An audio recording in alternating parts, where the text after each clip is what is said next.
What up, peeps? Phil here, and for you guys that are wondering, this is what will be happening this week at Youth. Well, this week we're going to be doing part 3 of the message series, The Naked Truth. Last week we began looking at the Beatitudes, and we looked at Matthew chapter 5, verses 1, 2, and 3, talking about that God blesses those who realize their need for Him. And this week we're going to be looking at verses 4 and 5, which is God blesses those who mourn, for they will be comforted.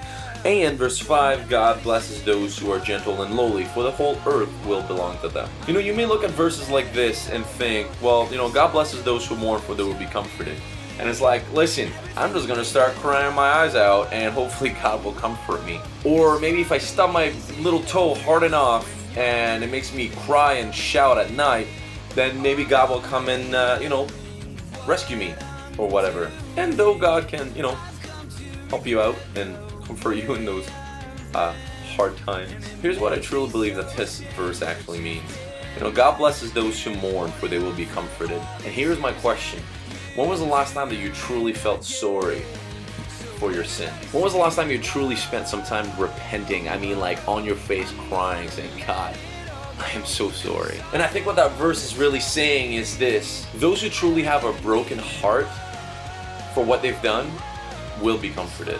That there's hope for you, that you've got something that no one else has, and that is a broken heart for my word, that is a broken heart for me, that is a true realization of what it means to sin, that it breaks God's heart. And I think that sometimes we can get so accustomed to our sin, and we can get so caught up in our sin that we forget to even repent. It's almost like we screw up so many times that we become so apathetic to the fact that we even sin, and we think, well, God is God, and He knows I'm not going to be perfect, He knows I'm going to mess up, so we just take it for granted and say, well, we know that He's going to forgive us. But here's the key: He's not going to forgive us if we don't ask Him to. I mean, the forgiveness is there. It's there for us to take, but it's our job to just reach out and take it. And we do that by repenting. And as for verse 5, those that are gentle and lowly, tell you what, we talked a little bit about humility last week and about being humble, but we're going to take it to whole new levels this week. So in a nutshell, that's kind of what we're going to be talking about this week.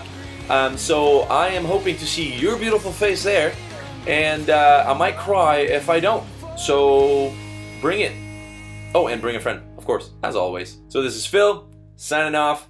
Peace out. See you Friday. God bless.